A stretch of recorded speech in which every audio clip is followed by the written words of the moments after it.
Julie LYNN-EVANS takes me through a session she's just had with a patient, a 14-year-old girl who's been cutting herself. If we get them to start talking, they're less likely to cut. But it's very hard to talk about this tender stuff. The dolls and figurines help the young girl explain what's troubling her. 25% of Julie's patients self-harm, some as young as 8.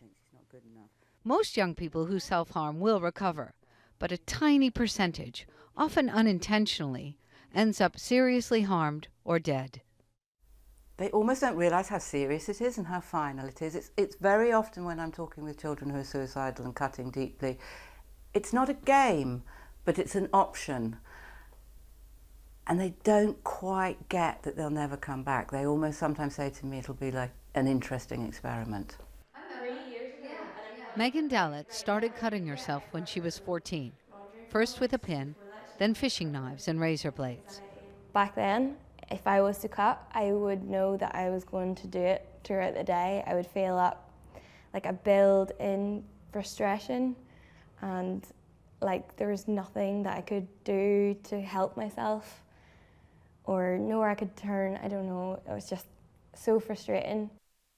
The physical pain can often override the emotional pain, and the harm seems to release endorphins, positive chemicals, which provide short-term feelings of pleasure.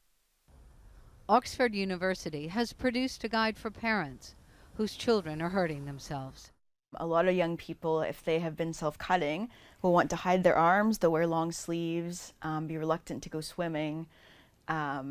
Sometimes parents will notice signs, cuts, and so if young people are saying, oh, I hit a hedge or the cat scratched me a lot, it might be worth looking more into. 10 to 15% of young people self-harm. Only a tiny proportion end up in a mental hospital like this. But researchers say it's so easy for them to get it wrong. A cut can be too deep, an overdose can be too strong. Greater awareness can reduce the stigma around mental illness and reassure parents and those who self-harm that they're not alone. Jessica Baldwin, Al Jazeera, Oxford, England.